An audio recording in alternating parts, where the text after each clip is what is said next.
Hello, hello, good people. Hello, good people. I am Dr. Hollie Kelly, and this is Dr. Kelly's perspective for Tuesday, June 4th. Tuesday, June 4th. Okay, so for those of you who may not be familiar with um, what I have called my LIP, the Life Improvement Plan, that I hope all of us have. I hope you got a life improvement plan so that you, with the purpose being so that you do not remain in the same place that you are right now a year from today. So, the way I break life in, good morning for all who are joining me. Thank you for joining with me. I break life into five major slices, major lanes: your spiritual health, your financial health, your physical health, your career, and relationships. And we have just finished the month of May. And if the intent is, good evening, Deb, with the intent being that every month you choose a lane, your choice. You choose the lane and concentrate on that with deliberate, intentional actions every day during the month.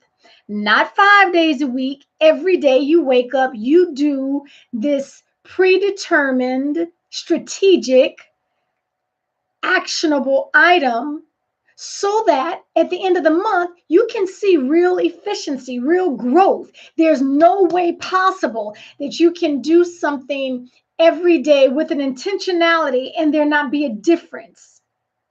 I mean, it doesn't work like that. There will be a difference.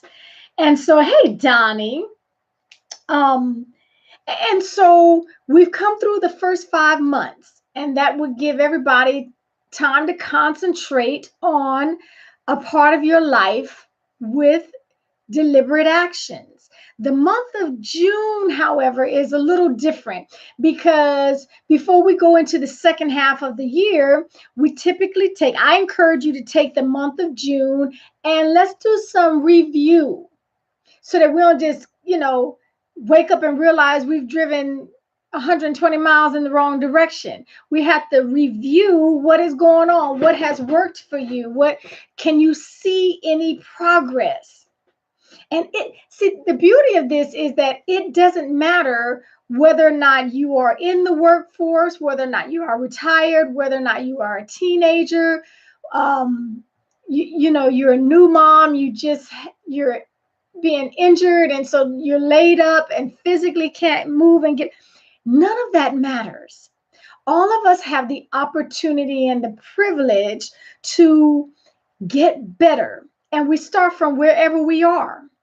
All of us, there's not a person living that is listening to this that cannot take a lane of their lives, get strategic, get deliberate with it and move it forward so that we do not remain in the same place. So I've entitled this perspective Iron Sharpens. and with the thought being that if this is our month where we look back and we review and we revamp, and before we get started into the second half of the year, let me see what's going on. How did I do in all of these five areas of my life? What's going on here? I promise you, hey, Bridget, I promise you that if you are going to make any change, the better you get, the more the mandate becomes for you to get around someone higher, someone at a better level, because iron alone sharpens iron. Iron alone sharpens iron. There has to be a mutualism. There has to be a sense of reciprocity so that both are getting better. Both are getting better. Iron can't sharpen wood, and if you the wood, you can't help me out at all. So the thought behind iron sharpens iron, I love to be taught well.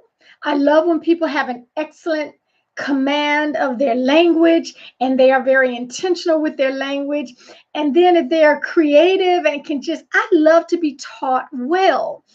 And this weekend, I had the opportunity to be taught with excellence. I mean, watching this, and it was a tag team dual teaching combo. And I was just in awe. And it really spurred me to make sure that I am studying, that I am praying for creativity. Some people's creativity level is like off the chart without even really trying. I have to work up on mine. I got to work up on mine. But it made me, it spurred me on. It drew me in to challenge myself to make sure that I am doing the best that I can do whenever I have the opportunity, every time I have the opportunity to speak or teach. And it just made me want to bring to you the thought, if you're going to get better, you have to be around people who are better. You have to be around people who think better than you, who create better than you, who are more generous than you. You have to be around people who are like breaking out of the box. They do not remain in the box with their thought process. You have to be around, we have to be around people who are at a higher level than we are, so that we can get better and better and better.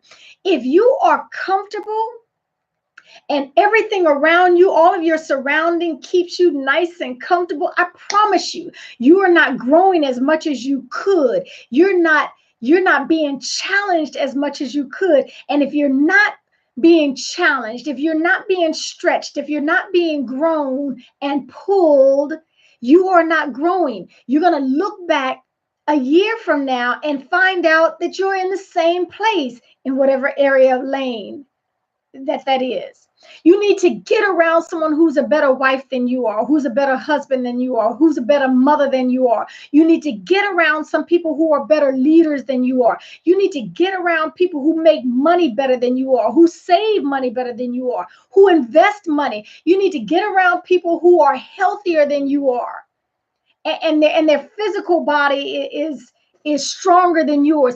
We must get around people who are better. And my hope and prayer is that does not intimidate you. Being around people who are at a higher level should never intimidate you unless you're too small.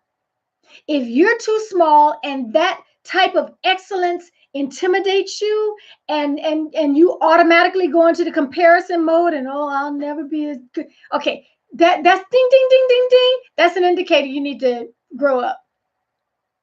It's an indicator you need to grow up.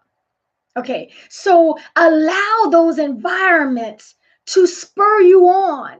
Allow those environments to challenge you, not intimidate you, not turn you around and tuck your tail between your legs and run away. No, allow the environments that are at a higher level, that are demanding more from you. If you haven't been in an environment that demands more from you, you're living too low. You're living below your standards. And I promise you, you're going to look up a year from now and you're going to be in the same spot. And that ought not be okay.